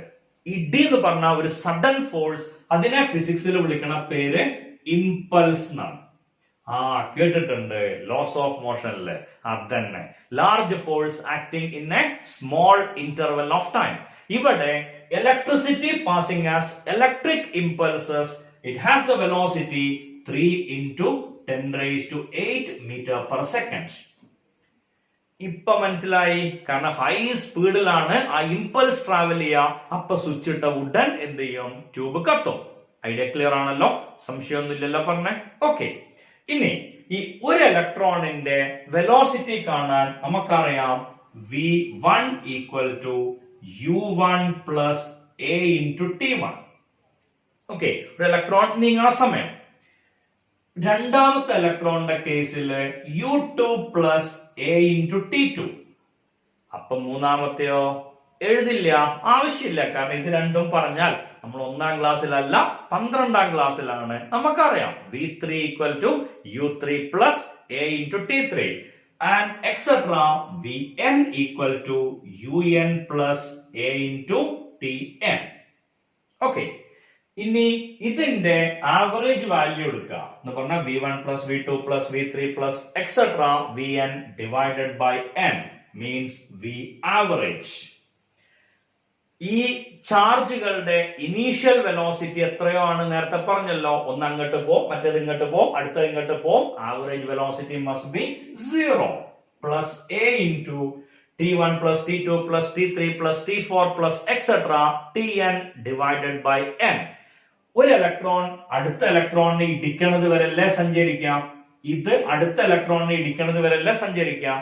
ഇവരുടെ ഈ കൊളീഷനുകൾക്കിടെയുള്ള സമയത്തിന്റെ ആവറേജ് വാല്യൂ, ആ വാല്യൂവിനെ നമ്മൾ വിളിക്കുന്ന പേരാണ് റിലാക്സേഷൻ ടൈം. ആ പേര് തന്നെ ഒരു റിലാക്സേഷൻ ഒക്കെ ഉണ്ട് അല്ലെ? റിലാക്സേഷൻ ടൈം, അതിനെ ഡിനോട്ട് ചെയ്യാം ടോ എന്നാണ്. Average time interval between two successive collision, അതിനെ വിളിക്കുന്ന പേരാണ് relaxation time. Time interval between two successive collision. ഓരോ കൊളീഷന്റെയും വാല്യൂന്റെ ആവറേജ്, ഈ സമയങ്ങളുടെ ആവറേജ്. സോ നമുക്ക് ഇക്വേഷൻ കിട്ടി, V average equal to a tau. ഇനി ഈ ആവറേജിനല്ലേ നമ്മൾ വേറെന്തോ പേരിട്ട് വിളിച്ചത്? Drift velocity. സോ ഇക്വേഷൻ കിട്ടി, V D equal to a tau. ന്യൂട്ടന്റെ സെക്കൻഡ് ലോ പ്രകാരം എന്തായിരുന്നു ഫോഴ്സിന്റെ equation? F is equal to ma. അല്ലെ, F is equal to ma. അതിൽ നിന്ന് A എന്നുള്ളതിന്റെ ആൻസർ കിട്ടും F by m. ഓക്കെ, ഇലക്ട്രോസ്റ്റാറ്റിക്സിന്റെ ഐഡിയ പ്രകാരം F എന്ന് പറഞ്ഞാൽ QE ആണ്. ഇലക്ട്രോസ്റ്റാറ്റിക്സിന്റെ വീഡിയോയിൽ അത് ഡീറ്റെയിൽ ആയിട്ട് പറയും. So F is equal to QE. അപ്പോ എന്തായിരിക്കും ആക്സിലറേഷന്റെ ഇക്വേഷൻ കിട്ടുക? QE by m. കാരണം A എന്ന് പറഞ്ഞാൽ F by m ആണ്. സോ F ന് പകരം QE കൊടുക്കുക, അപ്പൊ ആക്സിലറേഷൻ കിട്ടും QE by m. അത് നമ്മൾ ഇവിടെ കൊടുക്കുക. So VD equal to QE by m into tau. ഇവിടെ നീങ്ങണ ചാർജ് നമുക്കറിയാലോ ഇലക്ട്രോൺ ആണ്. ഇലക്ട്രോണിന്റെ ചാർജിനെ റെപ്രസെന്റ് ചെയ്യാം -e. സോ ഇക്വേഷൻ കിട്ടും VD equal to -EE by m into tau. അയ്യോ, നമുക്ക് പുതിയൊരു ഡെറിവേഷൻ കിട്ടി. എന്താണ്? The relation between drift velocity and relaxation time. VD equal to -EE by m into tau. Okay, ഇനി റിലാക്സേഷൻ ടൈം വളരെ ചെറിയ സംഖ്യയാണ്. അതിന്റെ വാല്യൂ വരുന്നത് 10⁻⁻15 സെക്കൻഡ് ആണ്. കാരണം ഇടി വളരെ പെട്ടെന്ന് കഴിയും. എന്നിട്ട് എന്ത് ചെയ്യും? ഹൈ സ്പീഡിൽ ഇടിച്ചിട്ടായിരിക്കും പോവുക. ഓക്കെ, അതിന്റെ വാല്യൂ എത്രയാണ് വരുന്നത്? 10⁻⁻15 സെക്കൻഡ്. അതാണ് റിലാക്സേഷൻ ടൈം. ഐഡിയ ക്ലിയർ ആണല്ലോ? സോ ഒരു ഡെഫിനിഷൻ നമ്മൾ പോലും അറിയാതെ നമുക്ക് കിട്ടി. ഇനി ഇതിലെ അടുത്ത definition, the relation between current and drift velocity. ഇത് വളരെ സിമ്പിൾ ആണ്. ഡിറൈവ് ചെയ്യാന്ന് പറഞ്ഞാൽ വെരി വെരി സിമ്പിൾ എന്നാണ് ഞാൻ പറയാം. ഈ കറന്റിന്റെ ഇക്വേഷൻ എന്താ? നമുക്കറിയാം I equal to Q by T. Q എന്ന് പറഞ്ഞ ടോട്ടൽ ചാർജ് അല്ലേ? ആണ്. ഓക്കെ, ഈ കണ്ടക്ടർ വരച്ചതിന്റെ സ്പെഷ്യാലിറ്റി നോക്കുക. അതിന്റെ area of cross section A ആണ്, ലെങ്ത് L ആണ്. 1 മീറ്റർ ക്യൂബില് n ഇലക്ട്രോൺസ് ഉണ്ട്. അതിനെയാണ് നമ്മൾ നമ്പർ ഡെൻസിറ്റി എന്ന് വിളിക്കുക. ഇലക്ട്രോൺസ് പെർ യൂണിറ്റ് വോള്യം, അതിനെ വിളിക്കുന്ന പേരാണ് നമ്പർ ഡെൻസിറ്റി. 1 മീറ്റർ ക്യൂബില് n ഇലക്ട്രോൺ. അങ്ങനെയാണെങ്കിൽ 5 മീറ്റർ ക്യൂബിലോ? സർ, ഇതെന്ത് ചോദ്യ? 1 മീറ്റർ ക്യൂബിൽ n ഇലക്ട്രോൺ ആണെങ്കിൽ 5 മീറ്റർ ക്യൂബ് ഞങ്ങൾക്ക് അറിയാലോ 5n. അപ്പൊ AL മീറ്റർ ക്യൂബിലോ? 5 മീറ്റർ ക്യൂബിൽ 5n ആണെങ്കിൽ AL മീറ്റർ ക്യൂബിൽ എന്താ വരിക? AL into n electron. ഇതിപ്പോ എവിടുന്ന AL എന്ന് പറഞ്ഞ ഒരു സാധനം പൊങ്ങി വന്നേ? Very simple. A എന്ന് പറഞ്ഞ ഏരിയ, L എന്ന് പറഞ്ഞ length, total volume A into L. Okay, 5 metre cube വെറുതെ പറഞ്ഞ സംഖ്യ, AL മീറ്റർ ക്യൂബ് ഈ സിസ്റ്റത്തിന്റെ വോള്യം. സോ AL മീറ്റർ ക്യൂബില് AL n ഇലക്ട്രോൺ ഉണ്ട്. അപ്പൊ അതിന്റെ ചാർജ് എത്രയാവും? നേരത്തെ പഠിച്ചില്ലേ? Q എന്ന് പറഞ്ഞാൽ NE ആണ്. ഇതാണ് n, total number. So charge is equal to AL n into E. Okay, അപ്പൊ കറണ്ട് കിട്ടുമല്ലോ. Charge by time AL NE divided by T. Clear ആണല്ലോ? I equal to AL NE divided by T. Okay, എന്ത് ഈ length by time എന്ന് പറഞ്ഞ velocity. So നമുക്ക് answer കിട്ടി I equal to ANE VD. ഇവിടുത്തെ വെലോസിറ്റി ഡ്രിഫ്റ്റ് വെലോസിറ്റി ആണല്ലോ. അതിനെ വേണമെങ്കിൽ നമുക്ക് ഇങ്ങനെ ഒന്ന് തിരിച്ചെഴുതാം, VD ENA. VD എന്ന് പറഞ്ഞ ഡ്രിഫ്റ്റ് വെലോസിറ്റി അല്ലേ? അതിൽ ആ D നമ്മൾ ഒഴിവാക്കി കളഞ്ഞാൽ കറണ്ട് പഠിക്കാൻ എളുപ്പമാണ്. I is VENA or Veena. Current എന്ന് പറഞ്ഞ വീണയാണ്, VENA. ഐഡിയ ക്ലിയർ ആണല്ലോ? ഓർ കറണ്ട് ഈസ് അന്യു, അങ്ങനെയും പറയാം, ANEV. എങ്ങനെയായാലും ആ ഐഡിയ കിട്ടിയാൽ മതി, സംഭവം ഈസി ആയിട്ട് വർക്ക് ചെയ്യും. സോ രണ്ടാമത്തെ ഡെറിവേഷൻ പഠിച്ചല്ലോ, ബുദ്ധിമുട്ടൊന്നും ഇല്ല എന്ന് പ്രതീക്ഷിക്കണം. ഇനി ഞാൻ ആ ഇക്വേഷൻ ഒരിക്കൽ കൂടെ എഴുതാണ്. I equal to ANEV. ഈ ഡ്രിഫ്റ്റ് വെലോസിറ്റിക്ക് നമ്മൾ നേരത്തെ ഒരു ഇക്വേഷൻ പഠിച്ചല്ലോ. Drift velocity is -EE by m into tau. സംഖ്യ മാത്രം മതി എന്നുണ്ടെങ്കിൽ EE by m into tau. അത് നമ്മൾ എന്തോ വിളിക്കുമല്ലോ, മാഗ്നിറ്റ്യൂഡ്. ഓക്കെ, സോ കറണ്ടിന്റെ ആൻസർ കിട്ടും ANE into EE by M into tau. Okay, ഇതിനെ നമുക്കൊന്ന് മാറ്റി എഴുതാം. I equal to NE square tau by M. ബാക്കി എന്തൊക്കെയുള്ള NE square tau by M എഴുതി into EA. ഇതെന്തോ ഉദ്ദേശത്തിലാണ്, ആണ്, സംശയമൊന്നുമില്ല. ഓക്കെ, ഇനി ഇലക്ട്രോസ്റ്റാറ്റിക്സിൽ നമ്മൾ മറ്റൊരു ഇക്വേഷൻ പഠിക്കും. E equal to V by L. E എന്ന് പറഞ്ഞ ക്വാണ്ടിറ്റി എന്താണ്? V by L ആണ്. വോൾട്ടേജ് ബൈ ലെങ്ത് ആണ്. ഓക്കെ, അപ്പോ I equal to NE square tau, okay, into A by L into V. അപ്പൊ നമുക്ക് V by I എന്താ കിട്ടുക? V by I എന്ന് പറഞ്ഞാൽ I ഇങ്ങോട്ട് പോകും, ബാക്കിയൊക്കെ ഇപ്പുറത്തേക്ക് വരും. ഇതിലെന്തോ ഞാൻ വിട്ടുവല്ലോ, വിട്ടു, M എന്നുള്ള ക്വാണ്ടിറ്റി വിട്ടു. സോ ഇതിന്ന് V by I കാണുമ്പോ M divided by NE square tau into എന്ത് വരും? V by I ആണ്, ഇത് ഇങ്ങോട്ട് പോന്നു, NE സ്ക്വയർ tau താഴേക്ക് പോന്നു, L മുകളിലേക്ക് വരും, ഏരിയ താഴേക്ക് പോകും, L by A.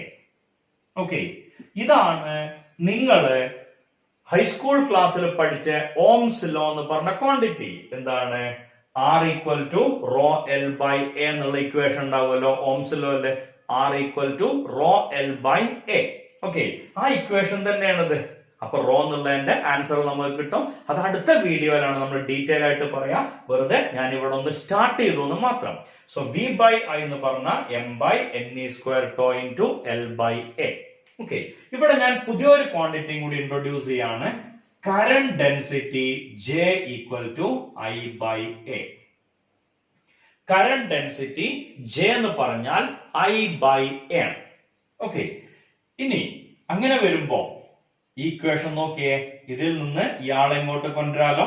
അപ്പൊ J equal to നമുക്ക് എന്താ കിട്ടുക? NE square tau by M into E. Okay, ഇതും നമുക്ക് പിന്നീട് ആവശ്യമുള്ള ഒരു ഇക്വേഷൻ ആണ്. ഞാൻ ഇവിടെ നിങ്ങൾക്ക് ഒരു ഹിന്റ് തന്നു എന്ന് മാത്രം. J equal to NE square tau by M into E വരും. ഈ കറന്റ് ഡെൻസിറ്റി ഒരു സംഭവമാണ്. Current is A scalar but current density is A vector. അതിനെ കണക്ട് ചെയ്തിട്ട് കണ്ടൊരു ക്വസ്റ്റ്യൻ ഉണ്ടായിരുന്നു. ലൈറ്റ്നിങ് നമുക്കറിയാം, ഭയങ്കര വോൾട്ടേജ് ആണ് അതില്, 1 മില്യൺ വോൾട്ടിനേക്കാൾ കൂടുതൽ, ഏകദേശം അത്രയും കറണ്ടും പ്രതീക്ഷിച്ചോളൂ. അത്രയും പവർഫുൾ ആയിട്ടുള്ള ലൈറ്റ്നിങ് ഓക്കെ ഓഷ്യനിൽ വന്ന് പതിച്ചാൽ, അയ്യോ, ഓഷ്യനിലെ മീനുകളുടെ അവസ്ഥ എന്താവും? ലൈറ്റ്നിങ് വന്നിട്ട് ഓഷ്യനിൽ പതിച്ചാൽ, അത്രയും വലിയ കറണ്ട് അടിച്ചാൽ ഓഷ്യനിലെ മീനുകൾക്ക് പിടിച്ചിക്കാൻ പറ്റുമോ? ഒന്നും സംഭവിക്കില്ല. ഓഷ്യനിലെ മീനുകൾ വളരെ സേഫ് ആണ് ലൈറ്റ്നിങ്ങിൽ. അതിന്റെ കാരണം സിമ്പിൾ, കറണ്ട് അല്ല നമ്മളെ ഷോക്ക് അടിപ്പിക്കണത്, പകരം കറന്റ് ഡെൻസിറ്റിയാണ്. കറണ്ട് ചെന്ന് ഇടിക്കണത് വലിയൊരു ഏരിയയിലാണ്. ഓഷ്യനിൽ ചെന്ന് ഇടിക്കുമ്പോൾ വലിയൊരു ഏരിയയിലാണ്. സോ യൂണിറ്റ് ഏരിയയിൽ ഉണ്ടാവുന്ന കറണ്ട് വളരെ വളരെ കുറവാണ്. അതിന്റെ എഫക്റ്റും വളരെ വളരെ കുറയും. ഐഡിയ ക്ലിയർ ആയിട്ടുണ്ടാവും എന്ന് പ്രതീക്ഷിക്കണം. ഓക്കെ, ഇനി ഈ ഏരിയയില് NCERT ചോദിച്ച ഒരു കിഡ്ലൻ ക്വസ്റ്റ്യൻ, എന്നാൽ അതിന്റെ എല്ലാ സ്റ്റാൻഡേർഡോടും കൂടിയ, എല്ലാ മനോഹാരിതയോടും കൂടിയ ഒരു ക്വസ്റ്റ്യൻ. ഓക്കെ, ആ ക്വസ്റ്റ്യൻ NCERTയിലെ വർക്ക്ഡ് ഔട്ട് എക്സാമ്പിൾ ആണ്. സോ ഞാൻ ആ ഐഡിയ മാത്രം ഇവിടെ പറയാം. ക്വസ്റ്റ്യൻ നിങ്ങൾ NCERT ടെക്സ്റ്റ് ബുക്ക് റെഫർ ചെയ്തിട്ട് കാണുക, ക്വസ്റ്റ്യൻ പറയാം. ഓക്കെ, ആ ക്വസ്റ്റ്യൻ ഇതാണ്. Find the drift velocity of copper wire. Find the drift velocity of free electrons in a copper wire. And condition ഉണ്ട്, its area of cross section is 0.1 millimeter square, which carries a current of 1 ampere. എന്നിട്ട് രണ്ട് datas അതിൽ extra തന്നു. Density of copper is 9 into 10 cube kilogram per meter cube, and atomic weight is 63.5. Okay, ഇത്രയും ഡാറ്റയാണ് തന്നത്. 0.1 millimeter square area of cross section ഉള്ള വയറിലൂടെ 1 ampere current pass ചെയ്യുന്നു. ആ വയർ കോപ്പർ വയർ ആണ്. അതിന്റെ ഡെൻസിറ്റി തന്നിട്ടുണ്ട്, അറ്റോമിക് വെയിറ്റും തന്നിട്ടുണ്ട്. നമ്മൾ കണ്ടുപിടിക്കേണ്ടത് ഡ്രിഫ്റ്റ് വെലോസിറ്റി ആണ്. ഓക്കെ, ഡ്രിഫ്റ്റ് വെലോസിറ്റി കാണണം. Will be same at any cross. Okay, ഇനി ഡ്രിഫ്റ്റ് വെലോസിറ്റി ആണ് ഇവിടെ ചോദിച്ചത്. ഓക്കെ, ഇനി അതിന്റെ ലോജിക് എന്താണെന്ന് ചോദിച്ചാൽ അറ്റോമിക് വെയിറ്റ് അത്രയും ഗ്രാമിൽ എത്ര മോളിക്യൂൾസ് ആണ് ഉണ്ടാവുക നമുക്കറിയാം. ആ ക്വസ്റ്റ്യനിൽ ഒരു കണ്ടീഷൻ കൂടിയും പറയുന്നുണ്ട്, 1 കോപ്പർ ആറ്റം കോൺട്രിബ്യൂട്ട് 1 ഇലക്ട്രോൺ എന്നാണ്. ഓക്കെ, സോ അല്ലെങ്കിൽ 1 മോൾ കോൺട്രിബ്യൂട്ട് 1 ഫ്രീ ഇലക്ട്രോൺ. ഇനി 1 മോൾ അല്ല കേട്ടോ, ഒരു particle contribute 1 copper atom contribute എന്നാണ്. 63.5 ഗ്രാമിൽ അവഗാഡ്രോ നമ്പർ ഓഫ് പാർട്ടിക്കിൾസ് ആണ് ഉണ്ടാവുക, അല്ലെങ്കിൽ ആറ്റംസ് ആണ് ഉണ്ടാവുക. അവഗാഡ്രോ നമ്പർ ഓഫ് മോളിക്യൂൾസ്, അല്ലെങ്കിൽ നമ്മൾ പറയാം ആറ്റം എന്നല്ല, മോളിക്യൂൾസ്. Okay, so 63.5 ഗ്രാമില് 6.023 into 10⁻23. 63.5 ഗ്രാമില് ഇത്രയും മോളിക്യൂൾസ് ഉണ്ടെങ്കിൽ 1 ഗ്രാമില് എത്ര മോളിക്യൂൾസ് ഉണ്ടാവുക? 63.5 അറിയുന്ന ആൾക്ക് 1 ഗ്രാം അറിയാലോ, 6.023 into 10⁻23 divided by 63.5. 1 ഗ്രാമിൽ ഇത്ര ആണെങ്കിൽ 1 കിലോഗ്രാമിൽ എത്ര ഉണ്ടാവുക?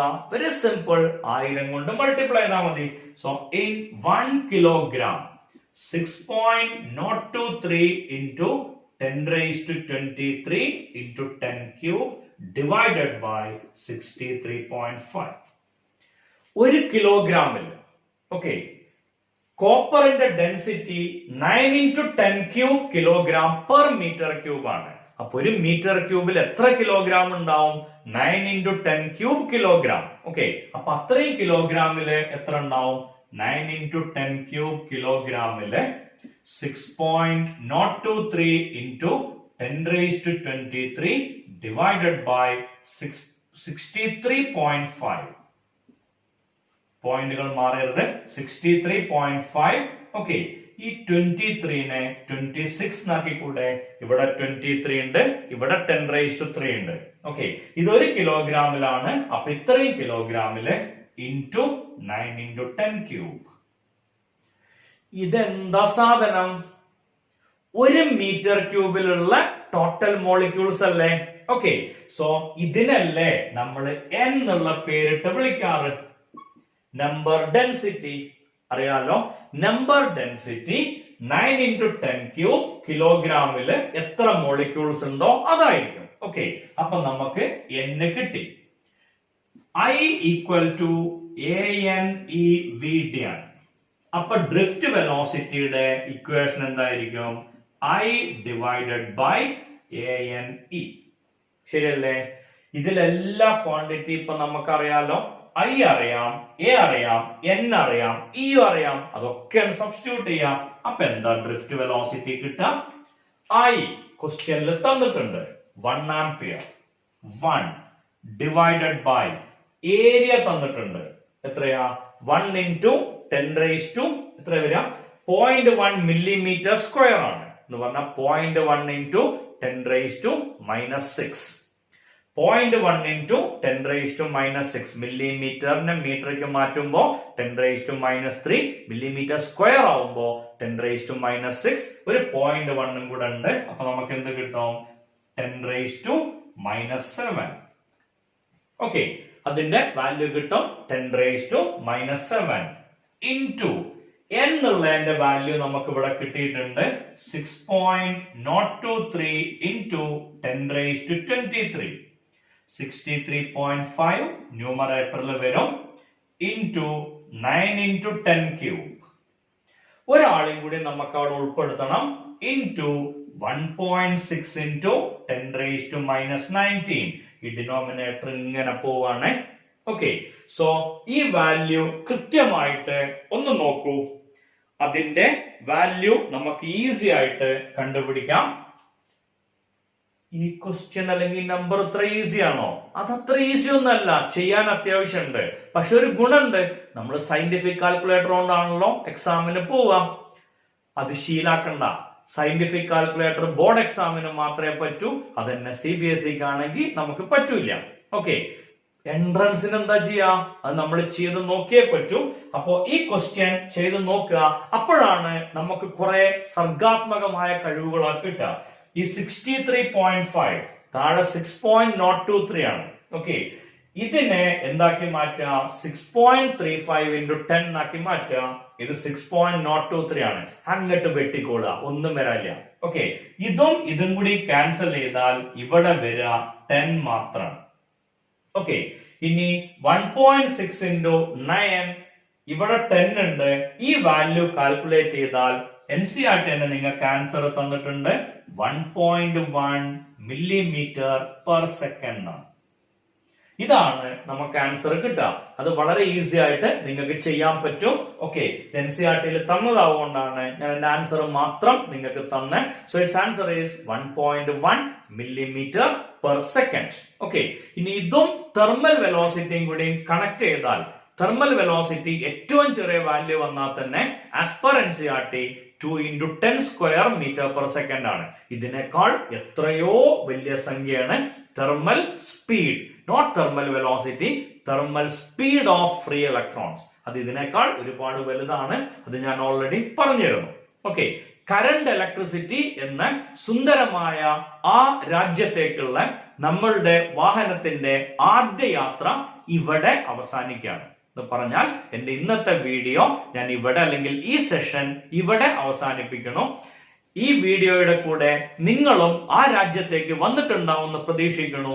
കറണ്ടിന്റെയും ഡ്രിഫ്റ്റ് വെലോസിറ്റിന്റെയും സുന്ദരമായ ലോകത്തേക്ക് നിങ്ങളും എത്തിച്ചേർന്നിട്ടുണ്ടാവും എന്നോടൊപ്പം. ഓക്കെ, എന്റെ വീഡിയോ നിങ്ങൾക്ക് ഇഷ്ടമായെങ്കിൽ ഈ വീഡിയോ അല്ലെങ്കിൽ എന്റെ ചാനൽ സബ്സ്ക്രൈബ് ചെയ്യുക, ലൈക്ക് ചെയ്യുക, നിങ്ങളുടെ സുഹൃത്തുക്കൾക്ക് ഈ വീഡിയോയുടെ അല്ലെങ്കിൽ എന്റെ ചാനലിന്റെ ലിങ്ക് ഷെയർ ചെയ്യുക.